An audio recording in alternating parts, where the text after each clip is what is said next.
et également du professeur Didier Raoult que je connais personnellement. Oui, oui, je le connais. Je connais cet homme. Voilà, l'épreuve à l'appui.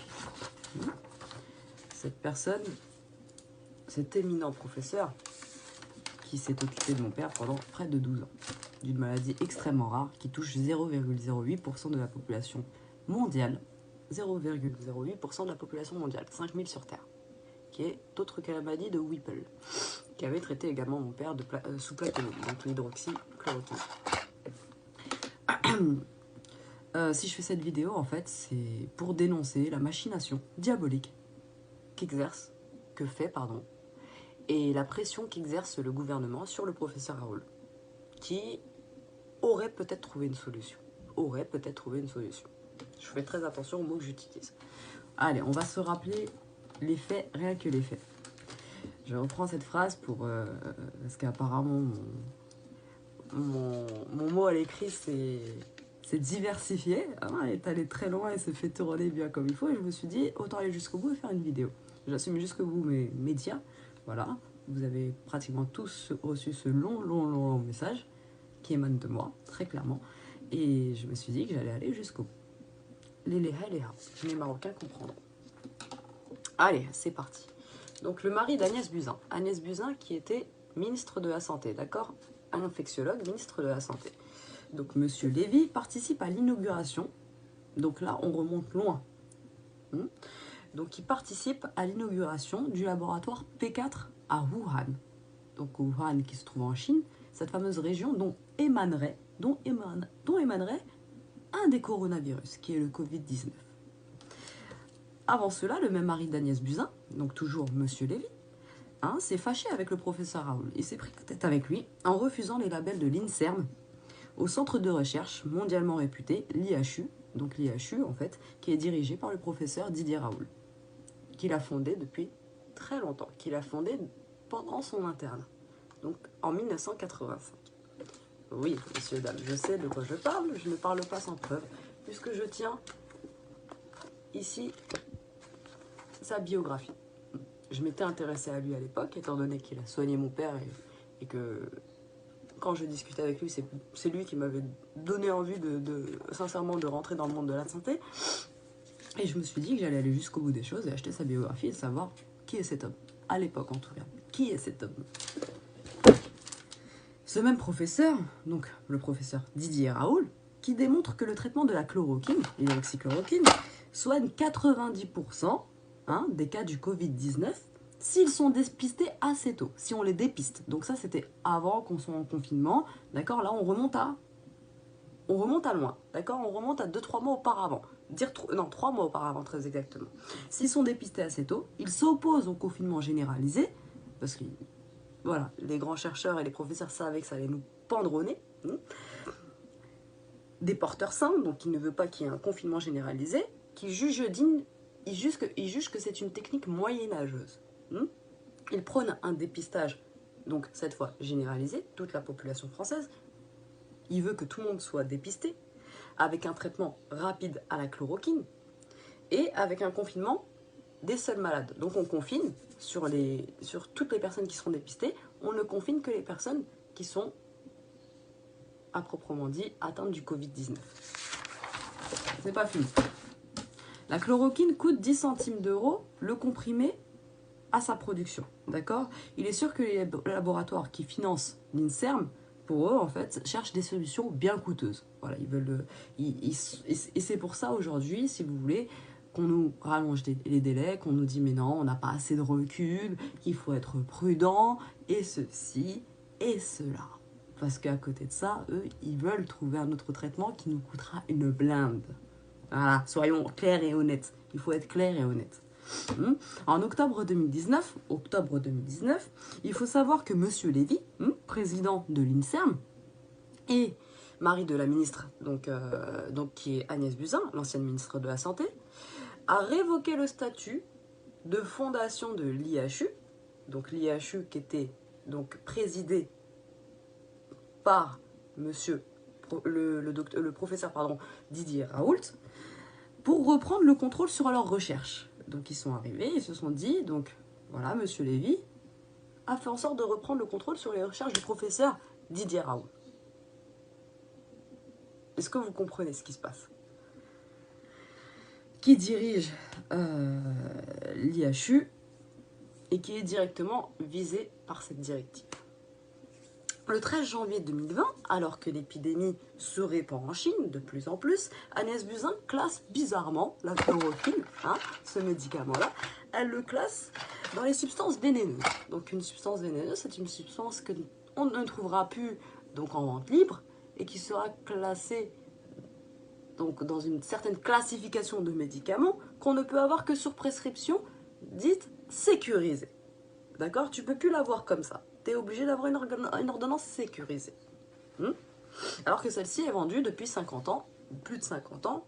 Ça reste à voir parce qu'on n'était pas vraiment là il y a 50 ans, voire il y a 70 ans, parce que certaines versions disent 70 ans, d'autres disent 50 ans. Voilà, on n'est pas en vente libre. Bon, il y a quelques semaines, Agnès Buzyn dit avoir su que ça allait être une véritable hécatombe et qu'il n'y avait pas de remède. Donc Agnès Buzyn nous dit qu'elle savait que ça allait être une hécatombe, une catastrophe si vous voulez, une catastrophe dite mondiale, mais qu'il n'y a pas de remède à ça. Il n'y a pas de remède. Et c'est vrai qu'on ne nous parle pas de la chloroquine. Il y a quelques semaines, on ne nous parlait pas de la chloroquine. Sauf celui qui lit tout ce qui est tout ce qui va être rubrique scientifique, des choses comme ça, voilà, où on connaît un petit peu l'avancement des choses, ou qui va suivre les travaux du professeur Raoult. C'est pas fini. Le 13 mars 2020, le gouvernement Macron fait un confinement généralisé, voilà, où on n'a rien compris, où voilà, c'était un peu la panique et beaucoup de gens ne l'ont pas pris au sérieux parce qu'il continue à sortir, d'où l'intensification comment dirais-je, des amendes, une amende qui passe de 38 à 135, à 1500, à 3000 et quelques, bon, tout ça aussi, il y a une machination pour renflouer les caisses de l'État, ça il faut bien que tu te le mettes en tête, on essaie de nous la mettre jusque là, d'accord? Il faut bien se le carrer dans la tête, il faut être clair à ce sujet-là, mais moi c'est pas ça qui me dérange, c'est pas que l'État essaye de s'en mettre plein les fouilles, c'est que l'État essaie de nous tuer, c'est ça qui me dérange. Et là, par rapport à la profession que j'exerce, par rapport à ce que je vois sur le terrain tous les jours, je ne peux pas laisser faire ça, je ne peux pas ne pas parler, je ne peux pas. Il affirme que des policiers ne doivent pas porter de masque, donc ça c'était au 13 mars 2020, parce qu'ils ont tous été volés. Tous les masques ont été volés, il n'y en a même pas pour les soignants, soi-disant. Il refuse le dépistage en masse, pourtant pratiqué allègrement en Corée, et je peux vous assurer que c'est vrai, je l'ai vu dans une vidéo où il y a des drives de dépistage où les gens passent avec leur voiture, donc voilà, les membres d'une même famille passent dans leur voiture et sont dépistés par des gens qui sont hyper protégés, sont dépistés grâce à des écouvillons nasales. Et de toute façon, c'est comme ça qu'on dépiste quelqu'un. Un écouvillon nasal qu'on trempe un peu dans le nez, donc c'est une forme de coton-tige qu'on met un peu dans le nez, qu'on referme et qu'on envoie se faire techniquer au laboratoire. Et c'est comme ça qu'on sait si une personne est atteinte du Covid-19 ou pas. Ce n'est pas fini. Donc il refuse le dépistage, comme je l'ai dit, donc qui est allègrement pratiqué en Corée, en Allemagne, avec succès. Il refuse de fermer les frontières aussi à ce moment-là. Donc le 13 mars, les frontières sont encore ouvertes, avec les pays contaminés. Voilà, voilà. Le commerce continue, le jeu continue. La balade continue et surtout, l'escroquerie continue. Le journal Le Monde, et c'est là où ça devient intéressant, et l'agence d'État de la Santé qualifie les recherches du professeur Raoult de fake news. Avant de se rétracter. Le professeur François Péronne il révèle il y a quelques jours que le stock de chloroquine de la pharmacie centrale française a été pillé. C'est pas mal, mais les comprimés sont partis, c'est comme ça. Voilà comment on essaie de nous la mettre. Donc continuez d'écouter ce qui se passe sur BFM. On essaie de bien nous la mettre. Mais moi, ce qui me dérange aujourd'hui, c'est qu'on tue les gens. Mais bon, on va continuer avec les faits. Je vais pas m'éparpiller, on va continuer avec les faits. Ailleurs dans le monde, la semaine dernière, grâce à un tweet d'Elon Musk, en 48 heures, Donald Trump a mis à disposition à tous les Américains de la chloroquine. Et je l'ai filmé il y a 2-3 jours, je l'ai filmé, où Donald Trump disait « Nous n'avons rien à perdre. Qu'est-ce qu'on a à perdre ? On peut le qualifier de fou, de ce qu'on veut, il est quand même président des États-Unis. Il va quand même peut-être vers un deuxième mandat. Il faut qu'on soit honnête. Donc à un moment donné, peut-être que Donald Trump a raison. Peut-être que Donald Trump a raison. Ce n'est pas fini. Donc il met à disposition de tous les Américains de la chloroquine. Le Maroc achète les stocks de chloroquine à Casablanca. Il y a des industries Sanofi. Donc Sanofi, c'est le laboratoire qui produit la chloroquine. Et met à disposition ces stocks aux Marocains. Et pas plus tard que hier, le royaume a pris une décision. Le roi a racheté toutes les industries Sanofi se basant au Maroc afin que celles-ci servent au royaume marocain. Ce n'est pas fini.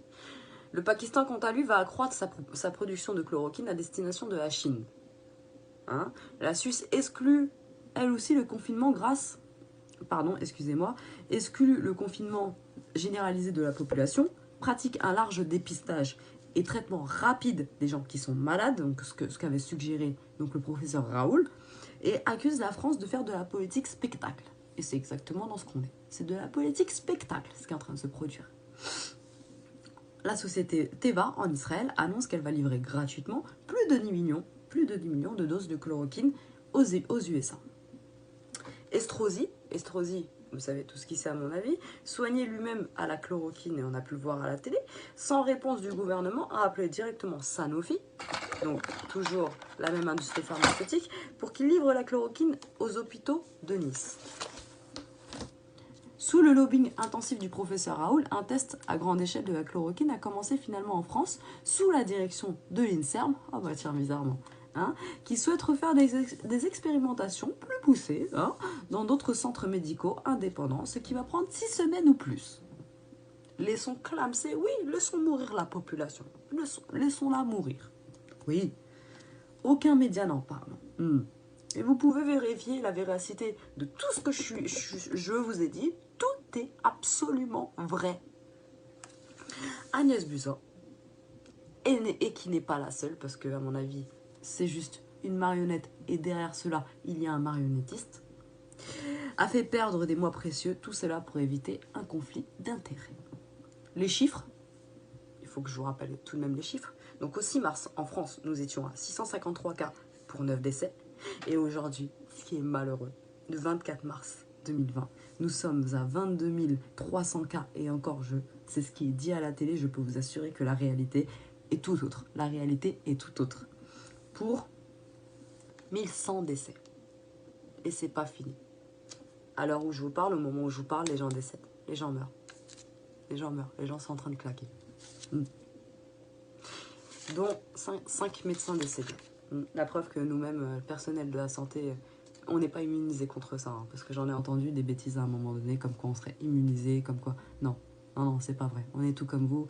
Et je peux vous assurer que... en tout cas pour ma part, qui suis de confession musulmane, je shahad bien comme il faut avant d'aller au boulot chaque jour que je fais. Donc voilà où on en est. Un gouvernement laxiste, ou du moins qui démontre en tout cas l'être, mais dans un but... j'ai le sentiment que le gouvernement essaye de réduire la masse humaine de cette terre, enfin du moins de la France, voilà, du gouvernement, enfin de l'État français. Le professeur Raoul est soutenu par énormément de pays dans le monde, excepté son propre pays, or que c'est un éminent professeur, comme je vous l'ai dit, et j'ai des preuves à l'appui. Ce professeur a... sans que je montre le reste, parce que voilà, ça regarde quand même, c'est un dossier qui regarde mon père. Voilà, Fédération de bactériologie, hygiène, virologie, professeur Raoul, signé par le professeur Didier Raoul. C'est quelqu'un voilà, qui s'est beaucoup occupé de mon père et qui a réussi à le soigner à l'aide du plaquenil, à l'aide de Bactrim et tout autre cocktail d'antibiotiques et qui lui a sauvé littéralement la vie, parce que ceux qui sont atteints de la maladie de Whipple, je peux vous assurer que dans un pays non développé, Et mon père a eu vraiment la chance, l'honneur d'être soigné par un éminent professeur. Et quand je vous dis que c'est un éminent professeur, c'est un éminent professeur.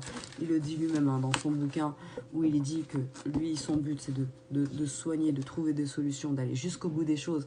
Et non pas, je peux même vous lire un extrait de son bouquin, et non pas d'industrier l'industrie pharmaceutique, que pour lui, ce n'est pas un but.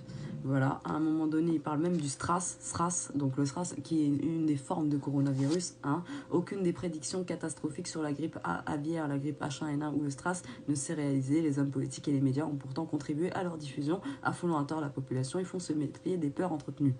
Donc lui, il explique à un moment donné que faire de la médecine, pour faire de la médecine, ce n'est pas intéressant et qu'il aime aller au bout des choses, et j'ai pu le voir. À un moment donné aussi, on le voit, je cite, le poids des lobbies industriels, pharmaceutiques et agroalimentaires est considérable en médecine, générant des conflits d'intérêts chez certains scientifiques, en particulier dans mon domaine des antibiotiques. Tout est clair. Tout est clair. Tout est absolument clair. Tout est absolument clair. Tout est absolument clair. On est en train de nous la mettre. On est en train de tuer nos aînés. Et quand ce que je sous-entends par nos aînés, c'est-à-dire les personnes en EHPAD qui sont en train de mourir, et par 20, et par 50, et par 50 personnes, et on va le voir de plus en plus. Et ce phénomène-là, vous allez le voir de plus en plus, vous allez le voir chaque jour que Dieu fait. Vous allez le voir, vous allez le voir. Vous allez le voir et vous allez le ressentir au plus profond de vos tripes, très sincèrement. Au plus profond de vos entrailles, vous allez le ressentir. Cette mort-là, vous allez la ressentir. Moi, en tout cas, pour ma part, je la vois tous les jours et je commence très sincèrement à en avoir marre. Pas marre de m'occuper des gens. Soyons honnêtes, je suis quelqu'un qui aime mon métier et qui ferait tout pour les gens, sincèrement. Mais marre de voir l'instrumentalisation du gouvernement, l'instrumentalisation, marre de voir le gouvernement appliquer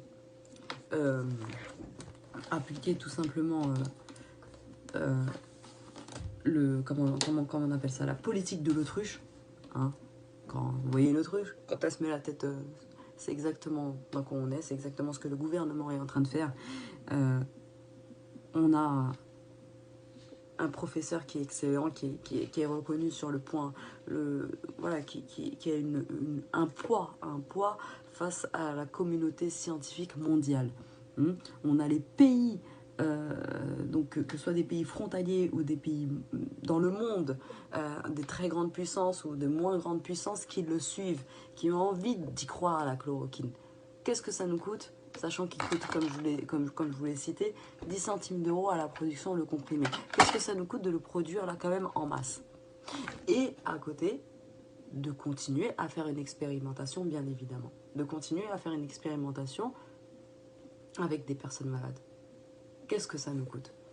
Pourquoi on ne lance pas la production? Pourquoi on attend le feu vert du gouvernement? Pourquoi? Donc moi, ce que je vous demande, hein, là j'en fais appel à la population française très clairement, ce que je vous demande, c'est peut-être de soutenir le professeur Raoul, peut-être de soutenir son étude, et je vais même reprendre, qui lui cru que j'allais reprendre sa phrase un jour, je vais même la reprendre aujourd'hui, on n'a rien à perdre, on n'a rien à perdre. J'ai pu le voir, je le vois tous les jours, je peux vous assurer qu'on n'a rien à perdre. On n'a rien à perdre parce que là, il y va de la survie de l'humanité et de la population, plus particulièrement parce qu'on est chez nous, de la population française. Il y va de sa survie. Il y va de sa survie et ce n'est pas des lol. Ce n'est pas des blagues. Ce n'est pas des blagues. Vous pouvez faire quelque chose. Vous pouvez faire quelque chose. Certes, on vous a demandé d'être confiné, je ne vous demande pas de sortir et de manifester. Mais de par les réseaux sociaux, vous pouvez apporter un soutien au professeur Raoul. Vous pouvez apporter un soutien au professeur Didier Raoul. Je pense qu'il mérite largement qu'on se penche sur son étude de la chloroquine. Très sincèrement. Très sincèrement. On nous bassine, on nous fait peur avec les... On nous bassine avec les effets indésirables de ce médicament. Que ce soit mon père ou ma mère, parce que les deux ont été traités sous chloroquine. Mon père est pour la maladie de Whipple avec autres antibiotiques. Ma mère, quant à elle, c'était pour un antécédent de la maladie chronique de sarcoïdose. qui a été prescrit par le professeur Valère, donc travaillant à Avicenne, ils ont tous deux subi un fond d'œil avant qu'on leur... oui, parce que l'effet indésirable le plus fréquent, c'est une rétinopathie. C'est un problème de la rétine, voilà, une baisse de la vision, etc., mais qui arrive dans... C'est infime. Je peux vous assurer que mon père et ma mère, mon père a toujours porté des lunettes bien avant la maladie de Whipple, et ma mère, qui en porte que pour lire, n'a pas vu sa vue baisser. Hein. Mais après, voilà, ce ne sont que deux sujets, et il faut bien évidemment étendre comment dirais-je, cette expérimentation clinique, il faut l'étendre à beaucoup plus de personnes. Et quand je vois aujourd'hui le docteur, un professeur Didier Raoult tirailler de part et d'autre un gouvernement qui le salit, des personnes du corps médical, mais j'ai vu un médecin s'exprimer, dont je tairai le nom, avec qui j'ai travaillé, qui n'est rien. Il a acquis du savoir, certes, il a fait des études de médecine, il a acquis du savoir. Mais le savoir et l'intelligence sont deux choses différentes. Le savoir et l'intelligence sont deux choses différentes. Tu peux avoir du savoir, t'es pas forcément intelligent. Hein, tu peux avoir de l'intelligence et tu peux manquer éperdument de savoir. Maintenant, le professeur Didier Raoult a les deux. C'est un éminent professeur. Hein, je peux vous assurer que chez les docs, il n'y en a pas beaucoup qui, pendant leur internat, ont créé leur propre IHU. Il n'y en a pas énormément. Donc tout ce que je vous demande en fait, c'est de partager ce message en masse et de faire confiance au professeur Didier Raoult. Il faut lui faire confiance. Je pense que ça mérite d'être analysé. Son étude mérite qu'on se penche dessus. Il en va de la survie de l'humanité et surtout